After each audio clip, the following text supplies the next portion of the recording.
As I look back over my story, I had this heart for adventure. But what I really see is a trajectory of playing it safe. Where can I manage risk?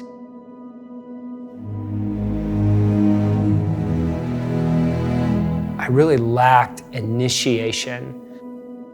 I lacked fathering. I was a boy in a man's world. I was playing it safe with God.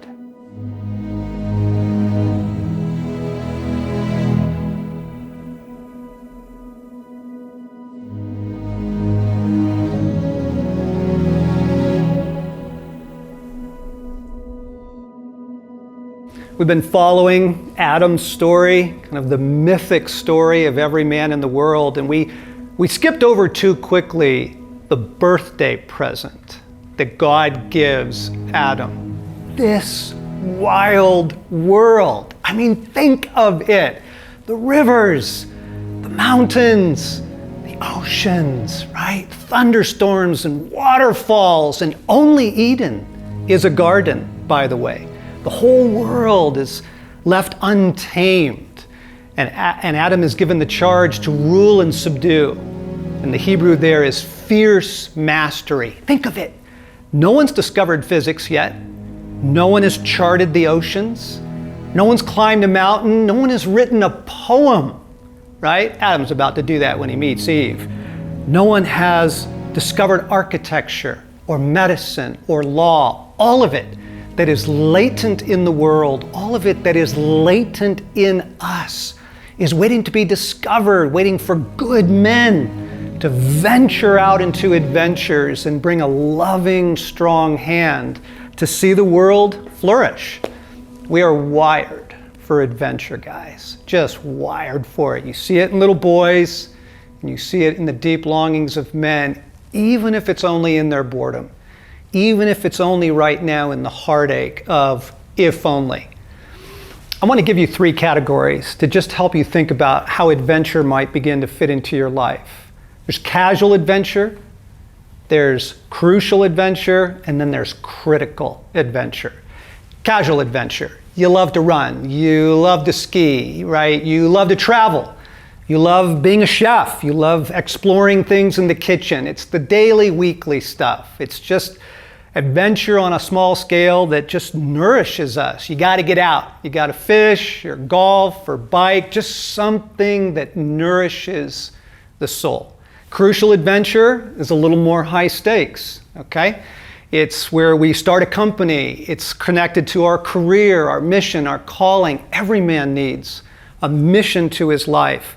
You might want to travel and teach English as a second language, or bring clean water to undeveloped countries in the world. You might want to start a school, right? Or start your own company, plant a church. It's important that we don't confuse career or job with mission and calling. Paul was a tent maker. I mean, he literally spent his daytime hours just sewing fabric to pay his way in the world. And then it was evenings and weekends that he was the itinerant missionary and preacher. So casual adventure and crucial adventure do really important things in us. And here's the fascinating thing.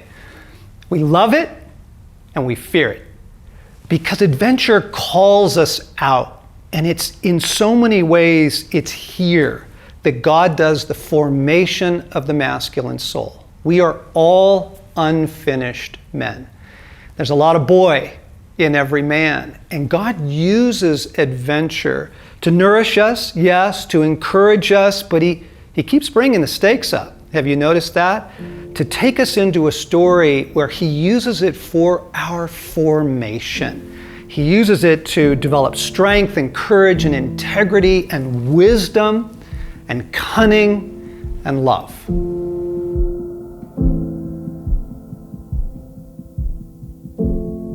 I grew up in Pittsburgh, Pennsylvania, in the suburbs, on just this little ribbon of wild space behind our house, this little nature preserve. It was kind of the escape from suburbia.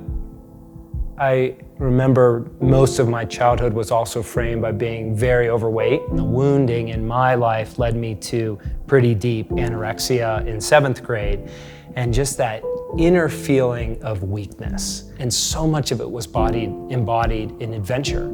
There was just fear of engagement, fear of risk-taking, playing it safe, being uncomfortable around wilderness and men that were really good with their hands. And I took one trip west when I was a kid in summer with my dad. We went fly fishing down in Durango, and for 5 days we just had the West, and it was adventure and a Jeep and campfires and fly fishing gorgeous rivers, and it got in my soul. There was something that was untamed, bigger than me, out of my control, something good and beautiful. I knew that there was more that I needed to get back in my soul, more than just becoming a Christian, more than just a salvation. I needed restoration as a man. And so I chased after that. I threw myself into wilderness. I remember the first time I bought a mountain bike. And then I got into hunting, had some buddies that pulled me into that, and just threw myself into it. I'm a learner and I wanted to try. And it was just one failure after another.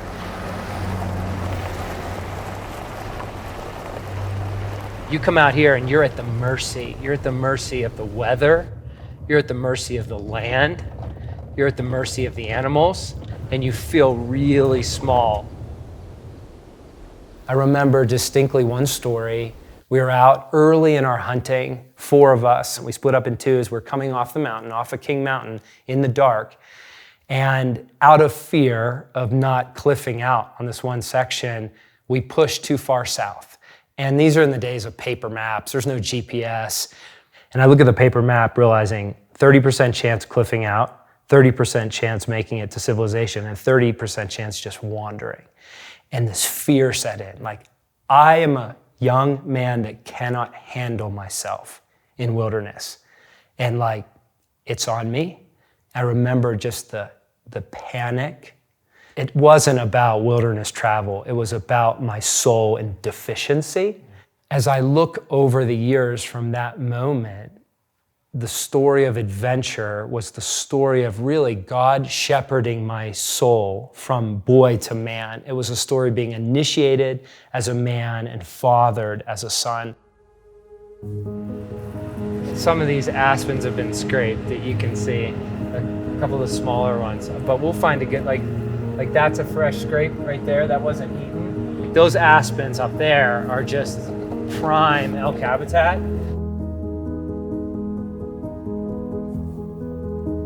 In the world, to live a life of soul, you have to tune out 90% of the inputs, and in wilderness, you have to tune in to 90%. My world just gets loud with people, loud with places, and loud with things. And out here, it gets quiet. It's such a fundamentally different way of being in the world. Something gets restored, something gets healed, something gets reoriented.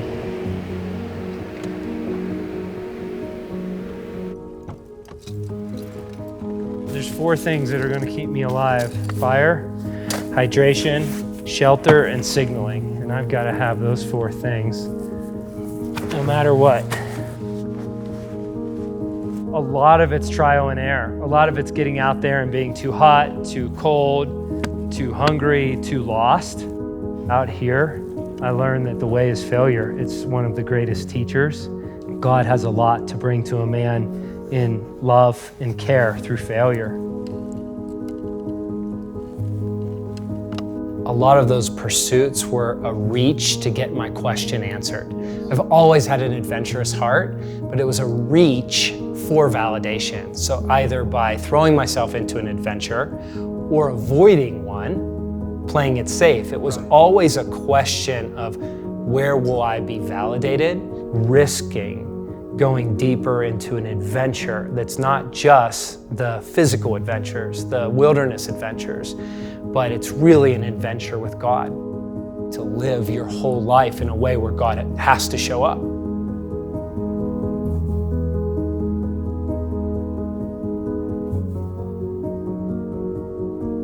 Did you hear the progression in that? The casual adventure that was nourishing his soul, growing, and through some failures and through some trials into the more crucial adventure where he really experienced initiation from his Father, forming things, shaping things, healing things in his soul. And then that brings us to what he named at the very end, which is critical adventure. Critical adventure is the deepest, it's the most profound, it is the most beautiful. Critical adventure is adventure with God. And it's adventure that requires God. It requires an intimacy that most men have not yet formed. But when you do, it's awesome. Here's the problem. Most of us, still back in the poser, still in the boy, still not dealing with our wounds, most men are playing it safe, right? And guys, here's the deal. The amount of risk that you're willing to live with is a direct indication of your belief about God, of whether or not he's good and whether or not he's here for you. Jesus told a story about that called the parable of the talents. You can find it late in the Gospel of Matthew, but here's how it goes. There's a guy who has some allies. He has some partners, some servants, and he's about to leave on a trip, and he entrusts them with his property, gives them talents, money, opportunities, and says, hey, invest this, and when I get back, we'll see how things go, and you'll be richly rewarded. And the first guy goes out and takes some risks, and he doubles his investments or his opportunities or his gifts or whatever all that means. And then the second guy goes out and he also, sees some fruit from his labors. The third guy is the problem in the story. The third guy fears the master. He does not trust the heart of God. And so what he does is he takes everything he's been entrusted with and he buries it under the front porch. And then he just sits on his hands and waits for the master to return. And when he gets back, he just says, here, right? I knew you were a hard man, right? And so here's your money back. Okay. His story does not go so well. He is thrown into outer darkness where there is wailing and gnashing of teeth. Yikes. Okay. Because he did not love or trust the heart of the master. He would not venture out. He played it safe out of fear and self-protection. And Jesus said, he who seeks to save his life will lose it. All those things that we do to self-protect, it sabotages relationship. You know that. All those things we do to get control of our life, oh man, we just end up in such a small story. We end up hating our own life. We get everything buttoned down, everything secure, and then we're dying inside. This was my story. I had a pretty successful career in Washington, D.C. I was a young buck climbing the ladder, and I was getting rewards. I went to White House meetings. I sat in on Supreme Court hearings. I was the up-and-comer.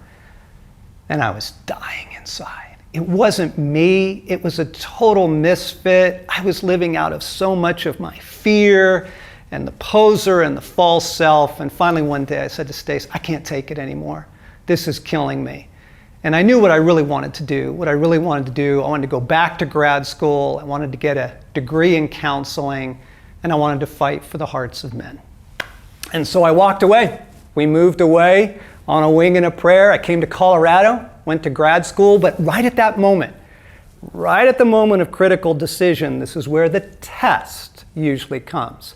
I get a phone call, and it's another DC firm offering me more money, a really cool position, super prestigious, moving in some very influential circles. And I'm like, whoa, look at that. And I could feel it. Like, am I going to fall back into safety, control, the false self, or am I going to journey on with God? And the choice to go on with God has resulted in all of this. Wild at Heart came out of that. This series came out of that. All of our work with men around the world. Critical adventure, right? Stepping into the unknown with God. And now let me give you a little bit of counsel about that, okay? Because I know that sounds super attractive and super scary, but here's the thing. You cannot master enough principles or education or rules or Bible verses to solve all of the coming problems in your life.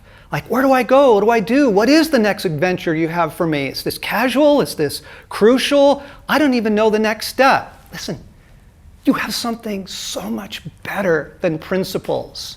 You have relationship. You have relationship with God. Back in John 10, we talked about the thief who comes, steal, kill, and destroy. We talked about God's intentions for us, our life. Okay, but Jesus does put a condition on that. And the condition is this. 4 times in that chapter, he says, my sheep hear my voice. They listen to me and they follow me. Right? There's no substitute for a conversational intimacy with God. Staying close, listening to what he's saying, asking him to initiate us, asking him to father us, asking him what was next. I didn't go make those major life decisions without praying, without talking to my pastor, without getting some counsel. I wanted to know where God was headed. I wanted to stay close with him. And it's a beautiful life, my brothers, whether it's casual and he just wants to take you out for a weekend and nourish your soul, or it's crucial and it's time for maybe a career change or to chase a dream, or it's critical and he is calling you out and into your life with him. He's here. He speaks. He fathers us. Romans 8:14, Paul says, those who are led by the Spirit of God, they are the sons of God. And that is a life that is available to every man. That's not for the special or the few. That's not just for John Eldredge, who wrote the book and made the film series. This is for everyone. This is the invitation of the gospel. And Morgan, what I so appreciate about this story and the journey of adventure that you're sharing is at the beginning you're describing the search for validation and the adventure being the conduit for you seeking and searching and finding that validation. But the more you move from those early years to the present time, your emotions come up, because what I see is that the motivation is no longer that. Your motivation is now love. Every year I find myself on a solitude trip, a solo backcountry archery hunt of some sort. And it's not about the hunting. The hunting gets me there, but it does become all about love. My wife married an unfathered boy. She married an uninitiated man. I've come to see God as the centerpiece of this kingdom story, that I have a very particular place and a very chosen role. With my kids, and now they're teenagers, and bigger kids and bigger challenges. Now bringing my kids into adventure, we went to a survival school and it was awesome. I want to become the man that God meant when he meant me. And that only comes through the context of risk-taking.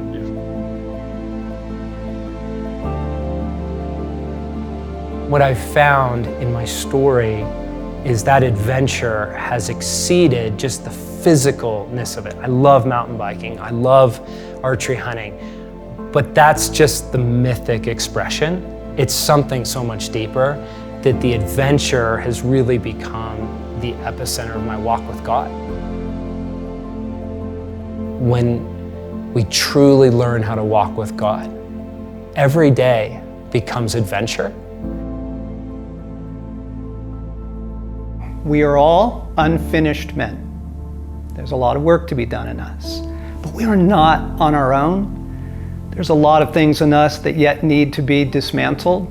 the poser, the false self, the old ways of living, our addictions. There's a lot in us that yet needs to be healed. More wounds to be discovered, more agreements to be broken.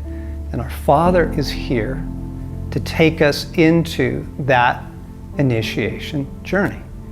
He is all about this. This is the central journey. It is the move from boy to man, from broken to whole, from bondage to freedom. We need you, and the world needs you to become the man that you were born to be.